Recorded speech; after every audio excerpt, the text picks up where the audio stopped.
J'ai encore le bruit dans les oreilles, vous savez, clac, clac. Mais ça a été en une fraction de seconde. Puis j'ai vu l'étincelle, j'ai regardé, je me suis tournée vers mon mari. Et puis là, j'ai vu le trou dans le dos. Alors il s'est effondré, il s'est effondré. Aujourd'hui, dans toute une histoire, l'histoire de ces personnes qui se retrouvent malgré elles au cœur d'un fait divers. Et aussi l'affaire Flactif avec Mario, c'est lui qui a découvert la disparition de sa famille dans leur chalet du Grand Bornand. À 14 ans, j'étais loin de me douter que j'allais rentrer dans une affaire comme ça. 3 ans après l'assassinat des Flactifs, Mario est toujours traumatisé. Et après ce qui s'est passé, je me suis créé une sorte de muraille pour pas craquer. Quand on a eu accès à voir les restes des corps, il n'a pas versé une larme. Pas pleuré Non. Je voulais, pour moi, pleurer, c'était montrer une faiblesse par rapport à l'assassin. Donc j'ai jamais voulu pleurer. Bonjour, bienvenue. Mademoiselle, monsieur, bonjour et bienvenue dans toute une histoire. Merci pour nos invités, il faut les encourager aujourd'hui.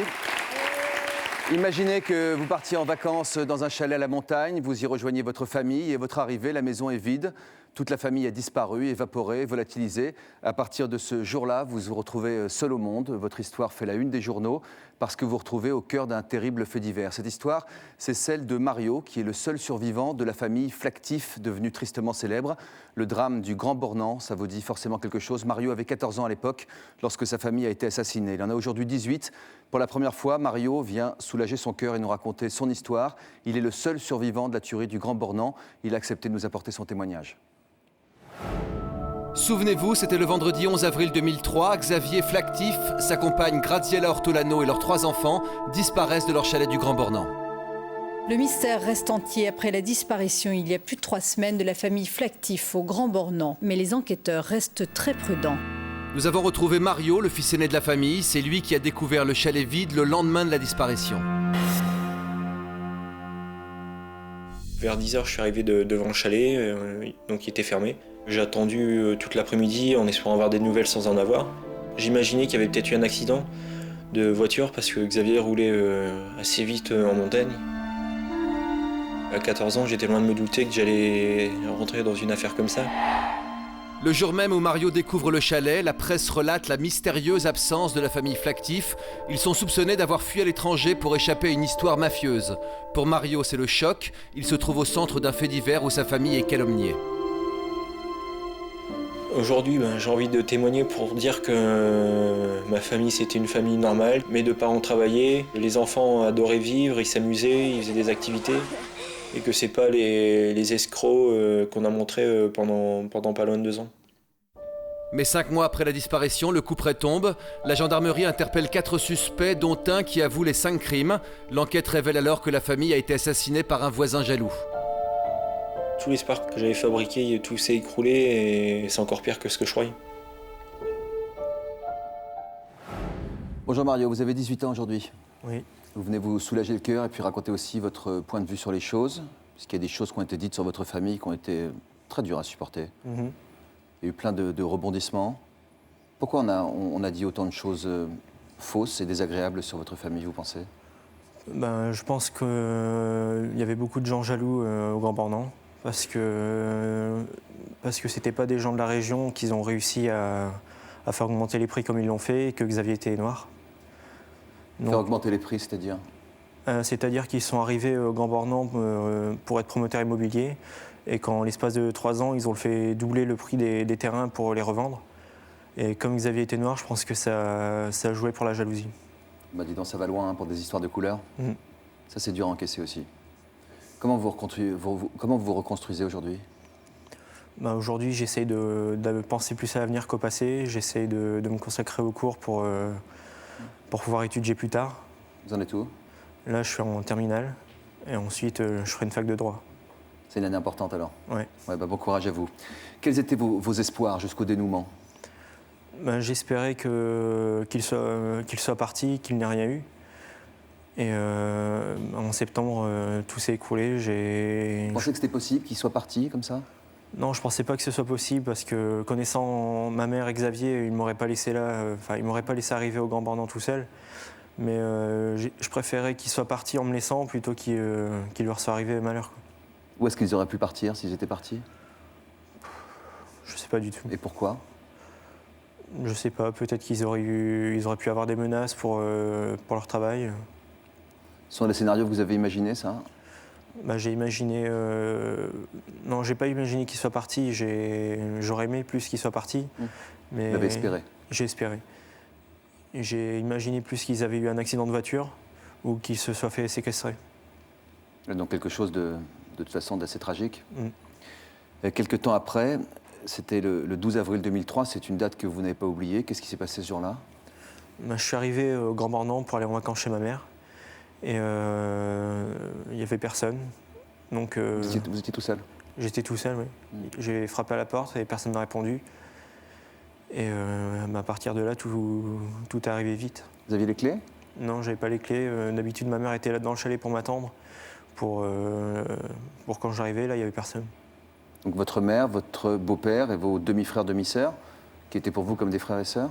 Ouais, je disais jamais mes demi-frères et sœurs, c'était toujours mon frère et mes sœurs. Ouais, je fais pareil.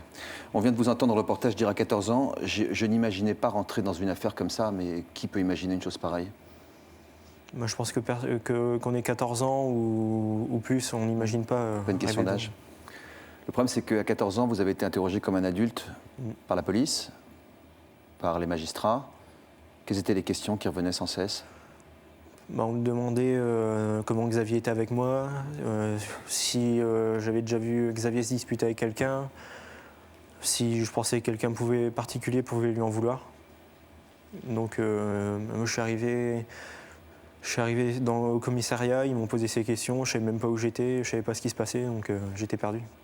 Vous avez pu répondre quoi? Bah, j'ai répondu que Xavier était avec moi comme il était avec ses enfants et que j'avais jamais vu personne agresser Xavier, quoi. Ni Xavier être agressif, parce que c'est une question qui a été posée aussi. Non, Xavier... Votre beau-père, donc? Xavier était quelqu'un qui aimait faire la fête, qui s'amusait. J'ai jamais vu être agressif envers quelqu'un. Ni avec ses enfants, ni avec personne? Avec personne. Lorsque les médias ont lancé l'hypothèse d'une affaire mafieuse, comment vous avez réagi, vous? On a été salis déjà, parce que moi, ce que je voyais, c'était que mes frères et sœurs, ma mère et mon beau-père étaient disparus. Et je comptais sur les médias pour nous aider à les retrouver.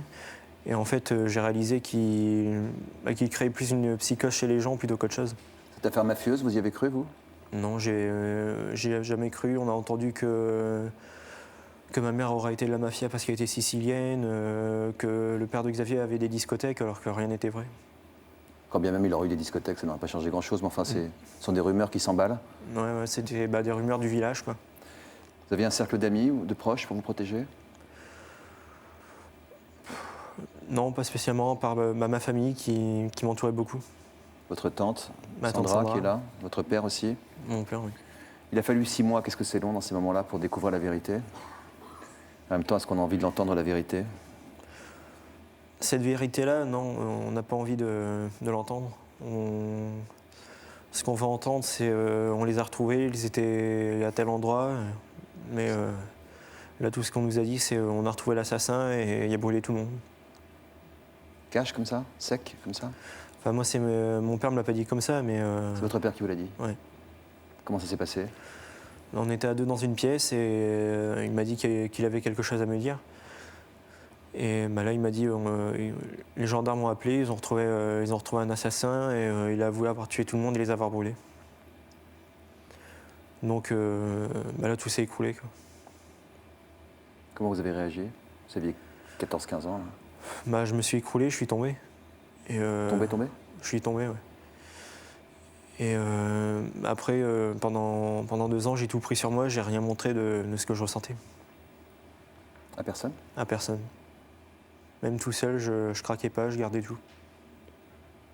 À quoi vous pensiez pour pouvoir tenir comme ça? Ben, je pensais à rien de spécial, mais j'étais tellement en colère par rapport à ce qui s'était passé que j'arrivais pas à être triste, en fait, j'étais plus en colère que triste.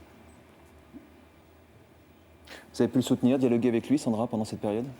Oui, on s'est rapprochés de plus en plus parce que Mario, il s'isolait beaucoup, il évitait d'écouter tout ce qui pouvait se passer dans le dossier. Donc il était assez agressif. Il venait souvent à la maison le week-end. On essayait de s'isoler un peu tous les deux parce que je le voyais qu'il n'était pas bien. Il ne savait pas l'exprimer en fait. Donc on partait un peu à l'extérieur de la maison.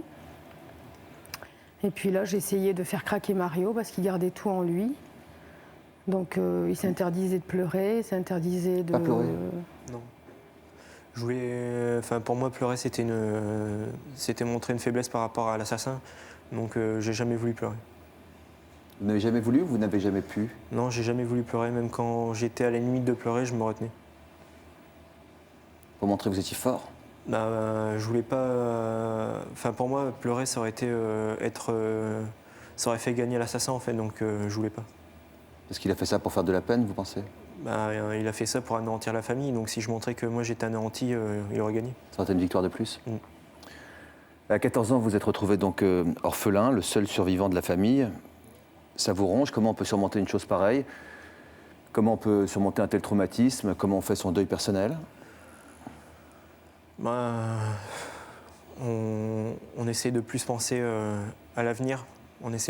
J'essayais de pas m'accrocher à ce qui s'était passé. J'essayais plus de penser à faire des choses de mon âge, de 14 ans.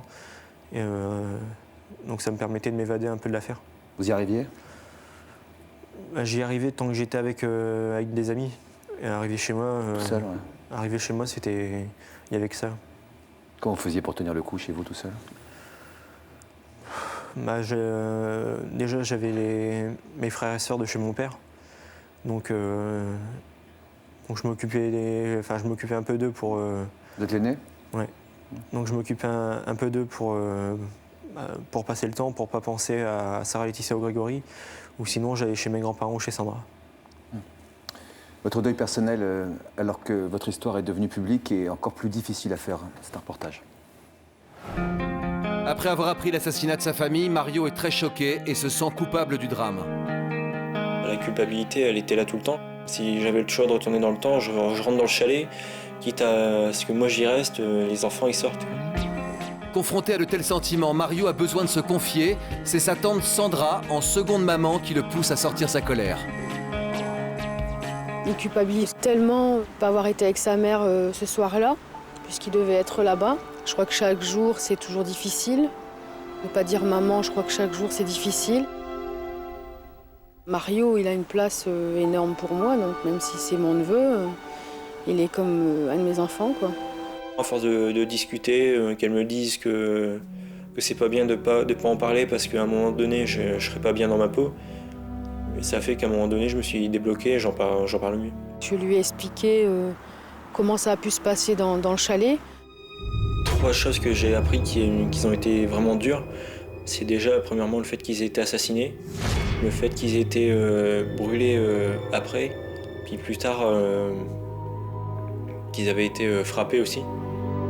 Le plus dur pour Mario, c'est de savoir que le meurtrier a agi sur une simple pulsion de jalousie.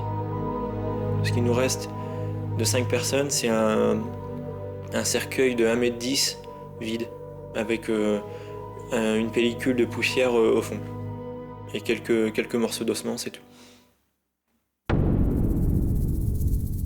Je sais très bien qu'il a une haine encore en lui, il l'a. Il a quand même perdu sa maman, son petit frère, ses petites sœurs, son beau-père. On ne peut pas dire qu'il aura jamais rien. Il ne peut pas s'en sortir nickel non plus. Je veux dire, ce qui s'est passé, c'est pas rien, quoi. Non, ce qui s'est passé, ça s'est passé, comme vous disiez Mario. Et néanmoins, il faut vivre avec et puis grandir et se tourner vers votre propre vie. Votre métier, votre futur métier, votre vie de famille, etc. Vous avez encore de la haine en vous aujourd'hui? La haine, je l'aurai toujours, parce qu'on m'a enlevé 5 personnes. Mais j'essaie de faire abstraction. On vient de l'entendre dans le reportage, vous dites les choses sans prendre des pincettes, en utilisant des mots violents, tels qu'elles sont, c'est-à-dire assassiner, brûler, frapper, des ossements. Est-ce que ça vous aide à mieux réaliser ce qui s'est passé et à mieux tourner la page? Ça m'aide pas à mieux réaliser, parce que de toute façon, même en sachant ce qui s'est réellement passé, ça reste irréel. Ça m'aide à pas craquer, en fait, à extérioriser les mots tels qu'ils sont et à pas craquer après. Dany, je voudrais poser une question à Dany qui est ici présente. Est-ce que, comme Mario, je précise que votre mari a été emporté dans la tuerie de Tours en octobre 2001, vous avez d'abord refusé de parler de la mort de votre mari? Sur le moment, j'ai pas vraiment refusé parce que j'y ai jamais cru. Je pensais qu'il allait revenir, même si je l'avais déjà vu. Je l'ai vu mort, mais j'imaginais pas qu'il était mort. Vous n'arriviez pas à accepter les choses? Non. Toujours maintenant, des fois j'attends que la Twingo arrive pour manger le midi. C'était il y a 5 ans. Que vous inspire ce qu'a traversé Mario, ce qu'il est en train de finir de traverser aujourd'hui? Il me fait penser à mes enfants, sauf qu'eux, ils m'ont encore, parce que moi j'ai été obligée de tenir le coup pour eux. Vous pensez que sinon vous n'auriez pas tenu le coup? Si je n'avais pas eu mes enfants, non. Vous n'avez plus le coup de vivre. Il faut aller le puiser où on peut, le courage. Hein. Et pourtant, il faut vivre, comme disait l'autre. Vous avez une fiancée? Non. Des copains aujourd'hui autour de vous? Beaucoup de copains, ouais. Ça me permet de sortir et de me reconstruire. De vous amuser? M'amuser aussi. De sourire? Ouais. Comment vous vivez la vie aujourd'hui par rapport à cette médiatisation que vous avez connue, vous? La médiatisation a été dure au départ par rapport à ce qu'il racontait. Mais je me suis rendu compte après le procès que ça avait quand même beaucoup aidé parce que les jurés connaissaient un peu ce que pensait Ocha par rapport à quelques émissions qui étaient passées. Donc je pense que d'un côté ça fait du mal à la famille, mais en même temps ça a servi quand même. C'est un mal nécessaire, vous avez l'impression? Je pense que quelque part ça a été nécessaire pour montrer la vraie personnalité de David Ocha. Cet homme, vous le connaissiez avant? Non, la seule fois que je l'ai vu, c'était à une émission télé. Et sinon, je l'avais jamais même aperçu, je l'avais jamais vu avant. Il s'était confié dans une émission de reportage? Il s'était confié... Qu'est-ce qu'il avait dit? Il avait dit que Xavier, c'était un arnaqueur et qu'il y avait peut-être quelqu'un qui était rentré dans le chalet faire un massacre. Et il a dit que lui, si Xavier l'avait arnaqué, il sera rentré dans le chalet et il ne sait pas ce qu'il aurait fait. Qu'est-ce que vous avez pressenti, vous? Parce que vous avez eu un instinct, une intuition ce jour-là. Ce jour-là, je me suis dit qu'il était bizarre parce qu'il se faisait passer pour un locataire de Xavier. Et le fait de le débiner à ce point-là, c'était étrange. Vous en parlez vraiment facilement aujourd'hui. Sandra vous a beaucoup aidé dans le processus de ce qu'elle appelle sortir son venin, cracher son venin? À force d'en parler à Sandra, j'ai réussi à en parler à tout le monde. Donc j'ai moins de mal à en parler maintenant qu'avant. C'était difficile de lui faire cracher son venin, Sandra? Oui, c'était très difficile. Mario se renfermait beaucoup. Il refusait d'écouter, il voulait un peu s'éloigner. C'est à fur et à mesure du temps que je l'ai imposé. Il fallait absolument qu'il écoute. Il y avait un procès qui allait bientôt arriver. Donc comme il était prêt à venir pendant 3 semaines, je ne voulais pas qu'il entende des choses. Le dossier était extrêmement difficile à lire. Donc vous avez voulu tout lui dire? Je voulais qu'il apprenne par quelqu'un de proche, surtout. Toute la vérité? Oui. Je ne voulais rien lui cacher. J'avais un peu vécu tout ce qu'on pouvait entendre à la télé, donc je ne voulais pas... comme tout a été dit n'importe comment, donc je voulais vraiment que ce soit moi qui lui dise les choses vraies. Mais les choses vraies que les experts ont déterminées, pas des choses inventées. Oui, des choses objectivement vraies. Il fallait que ça soit du sûr. Oui. Comment vous lui avez fait cracher son venin? Vous dites que vous avez été jusqu'à le faire crier pour essayer de provoquer une réaction en lui? On s'isolait beaucoup, on partait en voiture. Donc quand je voyais qu'il n'était pas prêt à rentrer à la maison, il me dit on va encore bouger. Donc on allait faire plusieurs tours. Et puis là, je m'arrête sur la route. Et puis là, j'ai dit maintenant tu vas arrêter de t'enfermer. Tu vas crier s'il faut. Moi, ça ne me dérange pas. Tu veux savoir des choses, je vais te les dire. Voilà, il y a ça. Des choses très dures. Il baissait la tête, comme il fait souvent. Il baissait la tête.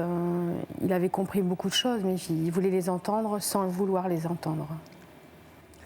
Vous êtes sur le chemin de la reconstruction, Mario, aujourd'hui. Je crois que votre tante a raison, il faut toujours en parler.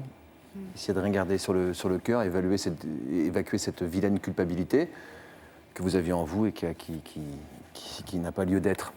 On va enchaîner avec un sujet plus général sur ces histoires de faits divers. Vous restez avec nous pour écouter l'histoire d'Émilie et celle de Dany, Toutes les deux sont au cœur d'un fait divers. Avant cela, je propose donc de regarder cette enquête.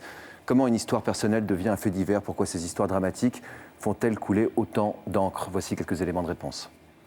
Dans quelques heures maintenant, on enterrera le petit Grégory. La fille du comédien Roland Giraud et d'une de ses amies ont disparu. Un homme armé, familier des lieux, a froidement, méthodiquement abattu 8 personnes.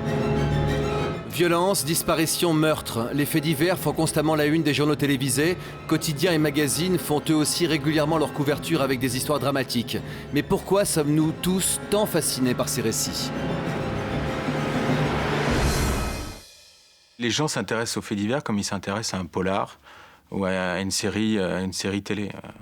Et je pense que c'est pour les mêmes raisons qu'ils vont lire la page des faits divers d'un journal ou qu'ils vont suivre un fait divers à la télévision. Parce que ça les touche, parce qu'il y a un phénomène de proximité. Et le fait divers, c'est presque de la télé-réalité. C'est la même chose. C'est à mi-chemin entre le polar et la télé-réalité. C'est la vraie vie. 5 minutes plus tard, les pompiers arrivent sur les lieux. 8 morts, 14 blessés graves, tous transportés à l'hôpital, certains entre la vie et la mort. Les gens aiment ressentir ce petit frisson en étant tranquillement installés dans leur fauteuil. Ce qui les intéresse, c'est la face obscure de la société. Il y a une fascination du mal qui a toujours existé, mais qui est peut-être amplifiée maintenant par les moyens de communication modernes. De ce fait, les personnes concernées par le drame se retrouvent projetées à la une des médias, une sensation parfois étrange et désagréable pour les victimes et leurs familles. Lorsqu'une personne est médiatisée dans le cadre d'un fait divers, après elle va être reconnue. Elle va être reconnue dans son plus proche voisinage. Et forcément, ça peut susciter des curiosités malsaines, ça peut susciter des jalousies, et quelque part, c'est le fait divers qui continue. Et je dirais par la suite intervient aussi très souvent un sentiment d'abandon, parce qu'un fait divers chasse l'autre, et tout d'un coup, au bout d'une semaine, ces familles qui ont peut-être pu être consolées, avoir des liens avec des journalistes, vont se retrouver totalement abandonnées par les médias. Pour d'autres, pouvoir se confier aux journalistes est un véritable soulagement. Vous avez des gens qui se complaisent parce qu'ils ont envie de passer à la télévision, parce qu'ils ont envie qu'on voit leurs photos dans le journal, qui se complaisent à vous recevoir, à vous raconter des histoires, parfois fausses. Et il arrive aussi que des gens viennent vous voir parce qu'ils ont l'impression qu'une enquête concernant une affaire qui les a touchés piétine et ils se disent au moins on va lancer un appel à témoins. Et il arrive parfois que les journalistes fassent avancer les choses ou du moins mettre un coup de pied dans la fourmilière. Bonjour Émilie. Bonjour. Bienvenue parmi nous. Vous êtes venue vous libérer aussi aujourd'hui? Oui. Vous êtes l'auteur d'un fait divers qui date du 26 décembre 2003. Vous avez tout juste 19 ans. Qu'est-ce qui s'est passé ce jour-là?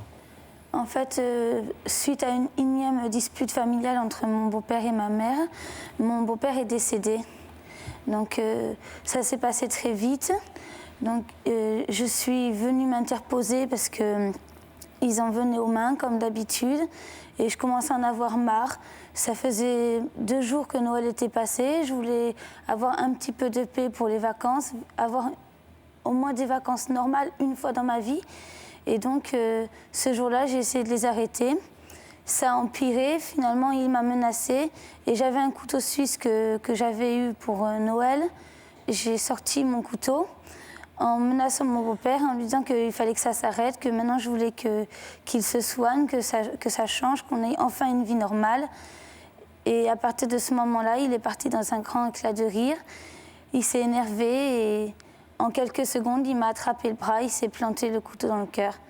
J'ai pas compris ce qui se passait en fait. J'ai pensé qu'il faisait semblant, qu'il avait replié la lame. Surtout que je l'ai vu s'asseoir dans son fauteuil.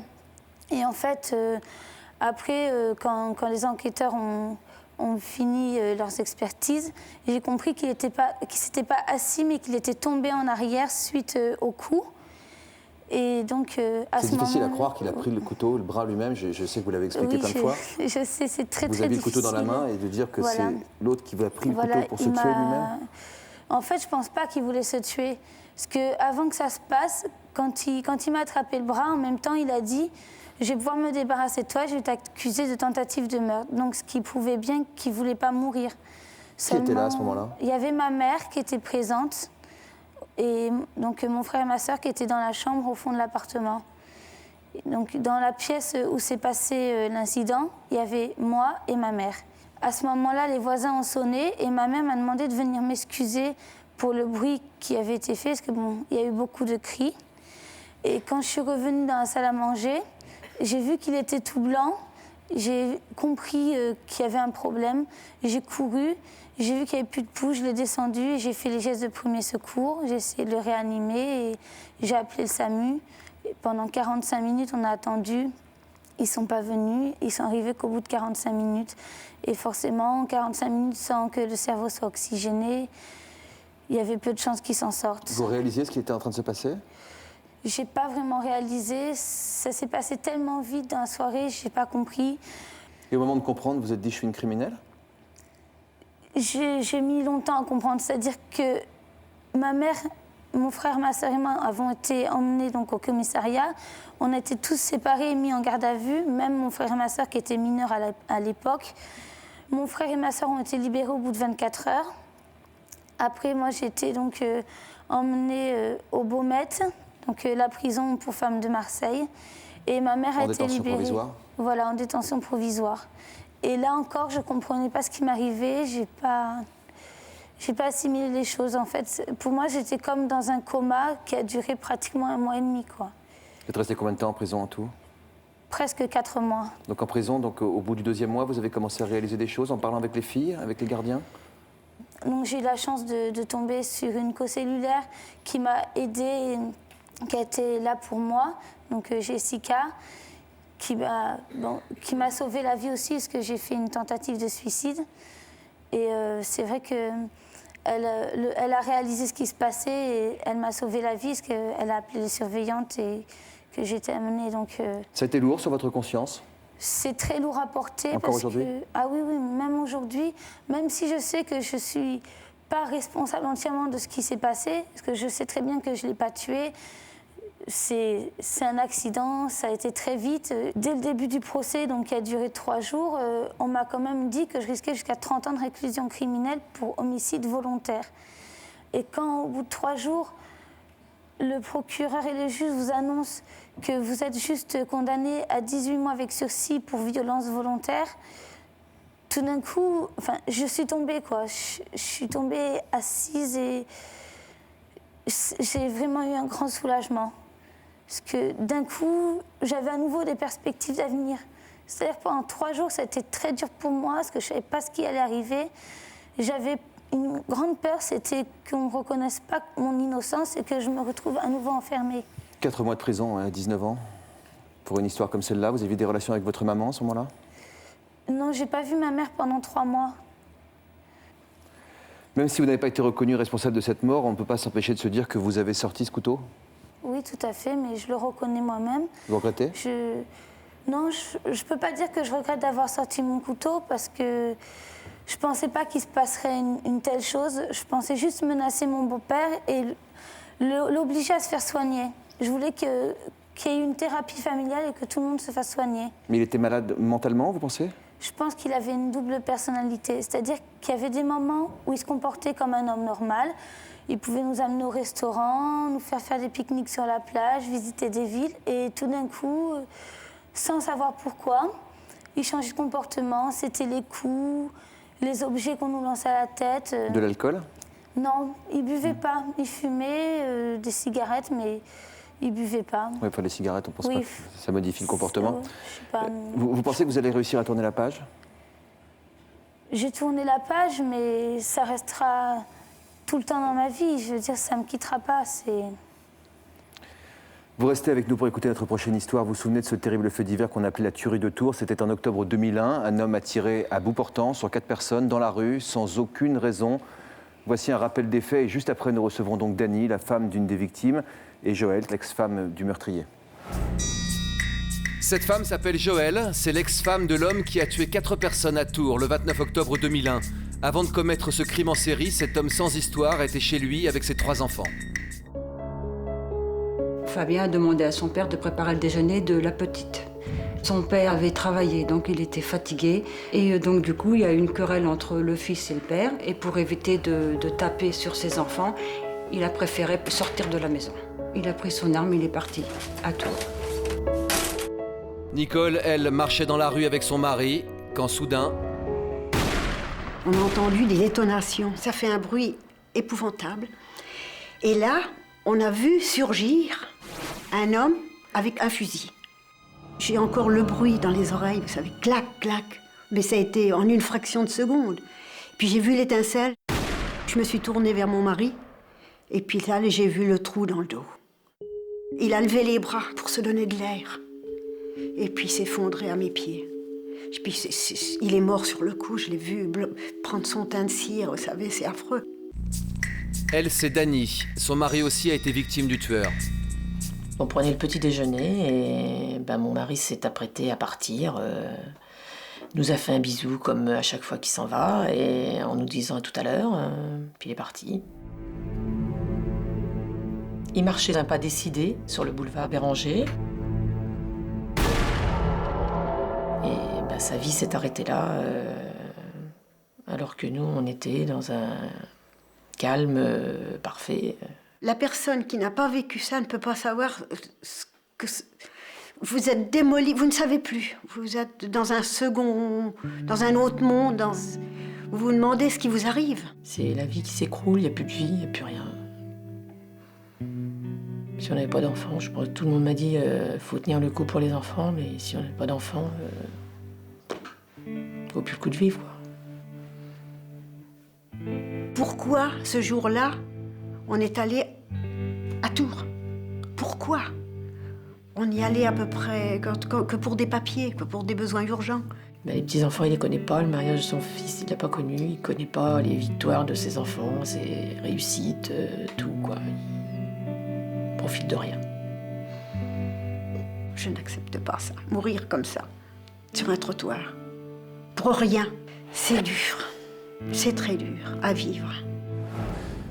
Je remercie toutes les deux en tout cas d'être là, c'est très courageux de témoigner. Je dois saluer aussi Nicole qu'on a aperçue dans le reportage. Vous l'avez déjà rencontrée? Oui, bien sûr. Qui nous a apporté son témoignage dans le reportage, mais qui n'arrivait pas à venir sur ce plateau parce qu'on est à 5 ans en fait de... Oui, c'est le 29 octobre. C'est le 29 octobre de ce crime terrible. Et voilà, ça secoue beaucoup de choses. Mais elle nous a dit que ça lui a fait beaucoup de bien de venir en parler dans ce reportage. C'est vous qui nous avez contacté, Dany. Pourquoi c'est si important de témoigner? C'est pour vos enfants? Pour les enfants, mais pour tout le monde, parce que ça peut arriver à n'importe qui, quoi.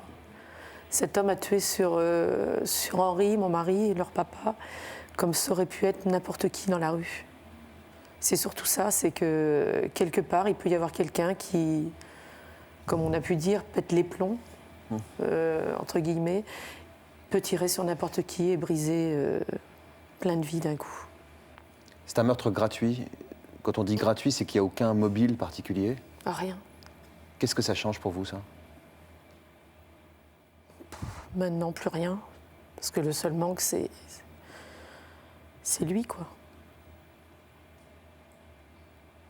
Si, il y a quand même quelque chose qui est important, c'est que avec le procès, puis bon, d'être plongé dans ce milieu judiciaire, on apprend qu'il a été puni à perpétuité, mais que la perpétuité n'existe pas en France.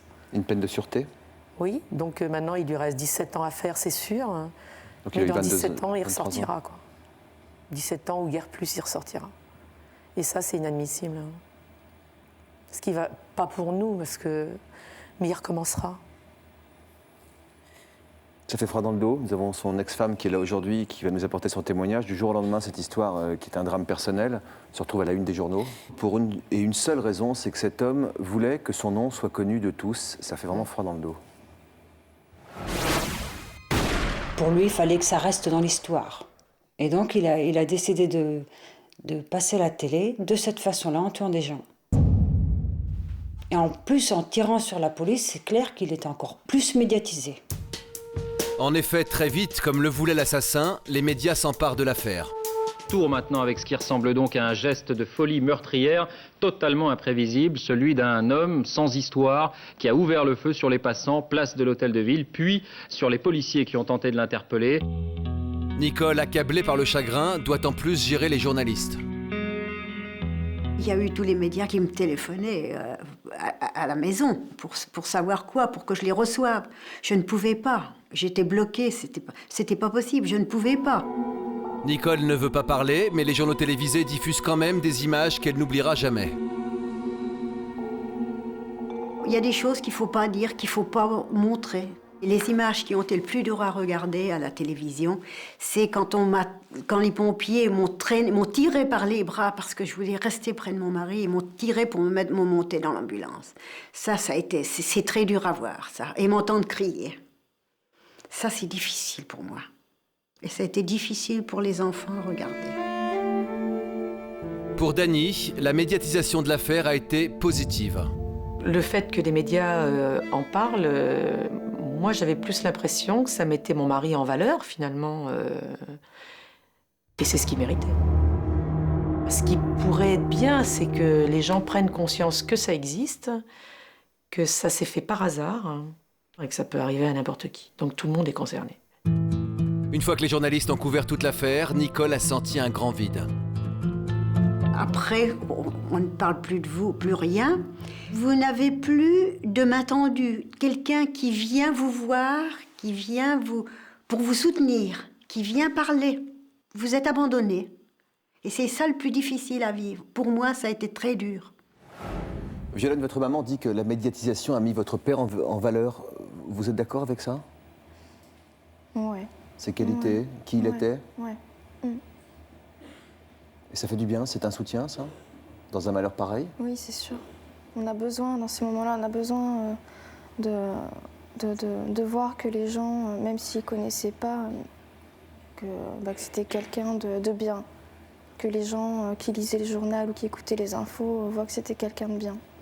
Le fait qu'il ait tiré sur d'autres personnes, qu'il ait tué d'autres personnes, qu'est-ce que ça change pour vous? Que ce soit un drame collectif, que ce soit pas tourné vers lui, quoi, vers votre mari. Oui, ça montre que c'était pas lui qui était visé, mais il y a eu un point commun entre ces 4 personnes, parce que maintenant on a des relations avec les familles. Il a tué 4 personnes gentilles, 4 hommes, pères de famille, de milieux très différents, mais finalement avec des points communs. Lui, il ne le savait pas, c'est un complet hasard. Et ça ne développe pas le sentiment d'injustice, au contraire? C'était complètement... Mais ce terme de folie meurtrière me choque, moi. Ah oui. D'abord, il n'est pas fou du tout. Il a été reconnu sain par les expertises psychiatriques.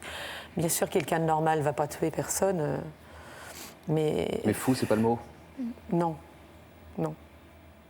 Parce qu'il a joué son jeu, il est très manipulateur. Ils l'ont dit au procès, et c'est vrai, parce que pendant tout le procès, il a été odieux. C'est-à-dire? À nous regarder de face, même si on pleurait, à la reconstitution, on pleurait, il nous regardait dans les yeux. Incroyable, ça. Donc je pense que c'est quelqu'un de méchant. Vous diriez malade ou méchant, madame? Les deux. Malade aussi? Malade aussi. Calculateur. Donc, et sachant le cacher. Dans une minute, vous nous apporterez votre témoignage, celui de ce qui s'est passé. Vous êtes l'ex-femme du meurtrier, donc du mari de cette dame et du père de cette jeune femme. Avant cela, voici un de nos messages. Il s'agit peut-être de votre histoire. Vous êtes orphelin de père et de mère. Orphelin, vous devez vous occuper de vos frères et sœurs. Nous recherchons également des témoignages sur la vengeance. Vous vous êtes vengé ou vous avez vengé un proche. Pour nous raconter votre histoire, contactez-nous au 01 53 84 30 08 ou connectez-vous sur le site de l'émission. Prochainement dans Toute une histoire, la chirurgie esthétique permet-elle de retrouver une vie sexuelle épanouie? Presca, victime d'une hypertrophie des grandes lèvres, souhaite subir une opération chirurgicale pour les rétrécir. Je me sens très différente des autres femmes. Je regarde en espérant toujours que quelqu'un l'aille comme moi. Eh ben non, ça m'est jamais arrivé. Comment vous ressentez son malaise, Martin? C'est sa gêne qui me gêne, plutôt.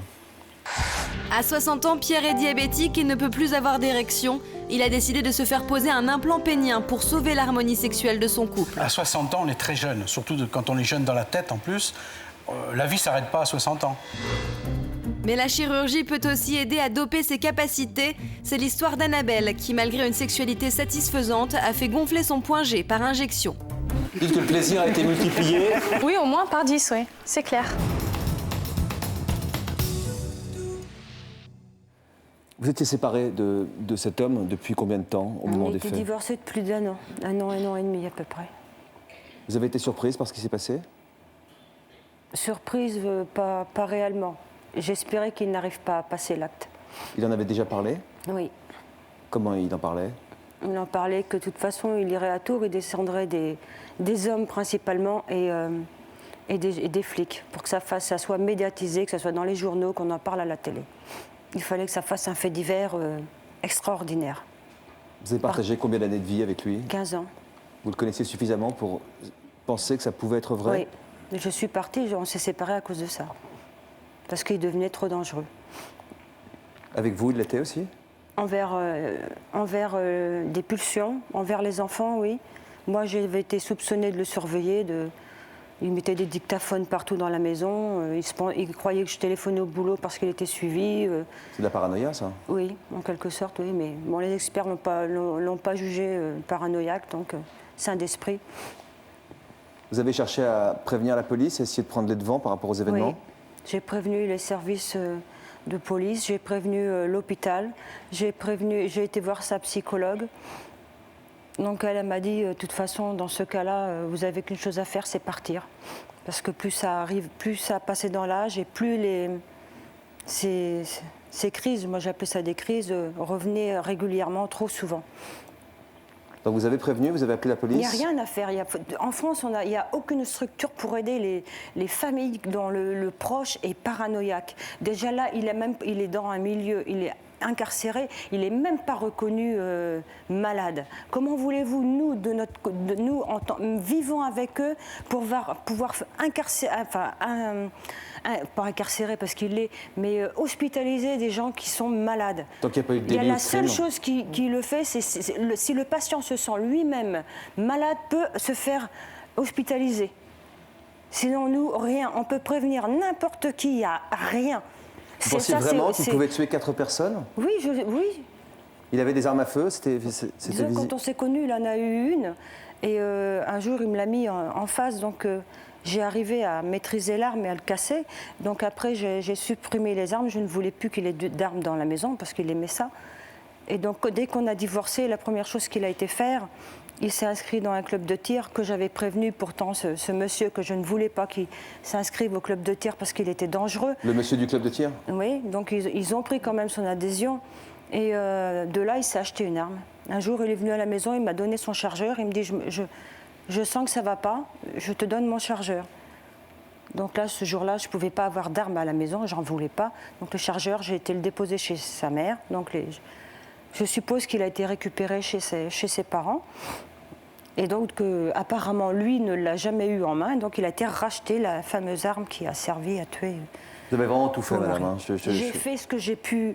Et en fin de compte, ça ne sert à rien. C'est ça, la colère. Vous avez pensé que le pire pouvait arriver? Et quand on entend, après, les journalistes nous accuser que c'est pas à cause d'un divorce qu'il a tué des gens, mais ah, c'est insupportable. Oui, c'est insupportable, parce qu'ils veulent faire quelque chose, ils veulent médiatiser un fait sur un divorce alors que ça n'a rien à voir. La société, de toute façon, pour ces gens-là, elle est nulle. En fin de compte, il y a des gens qui sont malades dans la rue, on ne les voit pas, on les voit normal comme ça, mais personne ne peut soupçonner qu'ils sont malsains. Sauf ceux qui habitent avec eux. Sauf ceux qui vivent dedans, parce qu'ils ont un comportement, ils ont un déclic. On le voit sur le visage, mais dès qu'ils vont se promener dans la rue, qu'ils vont dans la famille, ils sont normaux. Avec leurs enfants, c'est pareil, ils sont normaux. En tout cas, vous ne pouvez rien vous reprocher, madame. Hein. Je sais pas, je ne veux pas parler en votre nom, mais j'ai vraiment l'impression que vous avez tout fait. Quoi.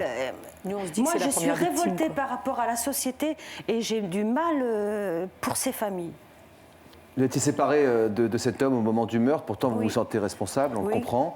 Vous avez souhaité faire passer un message aux victimes. Et pourtant, madame nous disait à l'instant, vous êtes la première victime. Oui, mais parce que il y a beaucoup de gens aussi qui ont dit que c'était... Enfin, les familles n'ont pas compris le regard Parce que beaucoup de gens ont dit oui, en fin de compte, mon mari a dû le regarder d'un mauvais œil. En fin de compte, l'analyse était totalement différente. C'est comment lui, il analysait le regard de l'autre. En fin de compte, il n'aurait jamais tué une femme ou un enfant. C'était spécifiquement un homme. Il a fallu qu'il croise son regard, où il se retourne. Et c'était suffisant pour eux. À ce moment-là, ça s'appelle la paranoïa. Ah oui. Au sens médical du terme. Voici le message que vous avez Mais souhaité non reconnu paranoïaque. Et non reconnu paranoïaque. Voici le message que vous souhaitez faire passer aux familles des victimes. Le seul regret que j'ai, c'est de ne pas avoir pu parler à toutes les personnes des familles des victimes. J'avais du mal. Je me suis présentée au tribunal. Je vous ai défendu comme jamais j'aurais pu penser le faire. Sachez que je suis avec vous de tout cœur. Je ferai toujours le maximum pour vous aider dans cette affaire-là, parce que je ne peux pas défendre un criminel, même s'il est le père de mes enfants. Pourquoi vous avez souhaité enregistrer ce message pour les victimes? Parce qu'on n'a pas eu l'occasion de se voir après le procès. Ni pendant, ni après.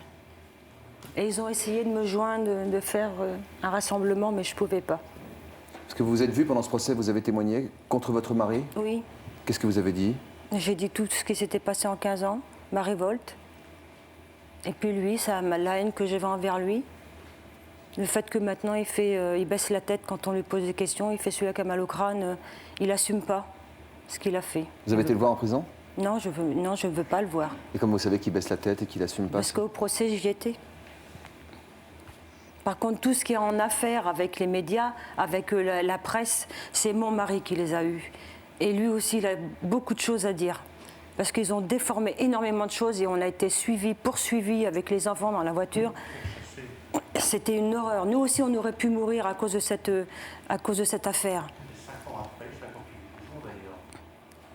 Puisqu'en fait, je crois que les gens n'ont pas bien compris les messages qui ont été lancés dans la presse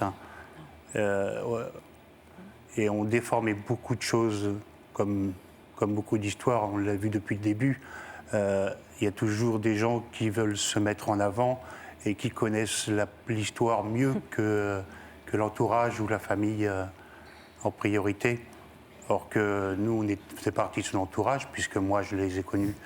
Joël et Jean-Pierre, de l'époque, je les ai connus quand même depuis longtemps. Je les connaissais depuis longtemps. Donc, et je le savais, malheureusement. Je savais ce qu'il préparait, ce qu'il était capable de faire, ce qu'il n'était pas capable de faire. Parce qu'il y avait les deux. En fin de compte, il faisait... Qu'est-ce que vous voulez dire? Il y avait deux personnalités en lui, en fait. Il y avait la petite personne bien posée, celle qui va au travail tout le temps, le bon père de famille, donc, qui présentait très bien. Et de l'autre côté, il y avait justement, surtout quand il se trouvait seul avec Joël, il se trouvait que là, il changeait complètement et il devenait un espion vraiment de bande dessinée, quoi. Entre la paranoïa, la schizophrénie, j'ai du mal à voir quelle est la part de maladie, quelle est la part de conscience réelle de ce qui se passait. En tout cas, cet homme s'est complètement enfermé dans cette spirale. La médiatisation, Dany nous a dit que ça avait été une manière de mieux pouvoir construire son deuil. Pour vous, pour vos enfants, comment ça a été? Comment ça a été vécu? Moi, je ne la vois pas du tout comme ça. Vu ce que la presse a sorti sur nous, non. Peut-être que ça les a aidés. Elle a été agressée. Mais le problème, c'est qu'il y a les enfants derrière. Moi, quand je vois qu'à 11 ans, ça ne va pas, quoi. Elle a été exclue au niveau de l'école. Elle ne s'est pas fait d'amis pendant 1 an et demi. Elle a été tapassée dans les toilettes. Il y a on a 2 parkings. Sur un grand parking, elle avait l'interdiction d'aller jouer avec les autres. Moi, quand j'allais voir les parents, on ne vous parle pas. Donc tout de suite... Moi, je trouve aussi que c'est dur pour les enfants qui restent. Mais oui, Violaine, justement, vous êtes éloignée de votre maman pendant un bout de temps. Pourquoi? Pour quelle raison? Je me suis éloignée dans un premier temps quelques mois, parce que ça s'est passé au mois de fin octobre. Et je suis partie début janvier. Je suis partie 2 ou 3 mois. Je suis revenue et... Pourquoi vous êtes partie? J'en pouvais plus, c'était... Elle disait que la maison était trop pleine. Trop chargé d'émotions? Non, il y avait beaucoup d'amis, de famille qui venaient tous les jours, c'est vrai. Mais la maison, c'est aussi tous les souvenirs, toute la vie, parce qu'on a toujours vécu ici, donc il y avait tout. J'avais l'impression de l'entendre rentrer par la porte du garage. Donc je suis partie pas pour oublier, parce qu'on n'oublie pas, mais... Qu'est-ce qui vous a rapproché à nouveau de votre mère? Les amis qui voulaient notre bien. Votre bien? Enfin, notre bien, qui voulaient qu'on... Bien de la famille. Oui, qu'on soit ensemble pour remonter ensemble la pente. Et c'est mieux de sa surmonter. Petite fille surtout. Elle a eu une petite fille, je crois que c'est ça qui a fait le déclic. Ah bon? Je suis partie après, ça fait 2 ans en fait qu'on s'est pas vu avec ma mère. Et depuis le mois de mai, on se revoit. Et j'ai une petite fille entre-temps qu'elle a connue quand elle avait 6 mois. Et vous vous êtes retrouvés pleinement aujourd'hui? Non, pas encore. 2 ans, c'est beaucoup. Les dégâts que ça fait, hein. Quand on dit 4 morts, déjà c'est énorme, mais il y a tous les retentissements. Il vaut mieux essayer de tenter de surmonter cette épreuve ensemble, ça n'enlève pas la douleur, peut-être que ça l'apaise un petit peu. C'est bien de pouvoir tous en discuter aujourd'hui ensemble. Merci à tous nos invités. Bonne chance, merci à Mario et tous ceux qui sont venus témoigner aujourd'hui. Pour leur franchise, il a fallu beaucoup de courage pour venir apporter votre éclairage aujourd'hui. J'espère que ça servira de leçon pour certains qui nous regardent. Merci à tous nos invités, à très bientôt.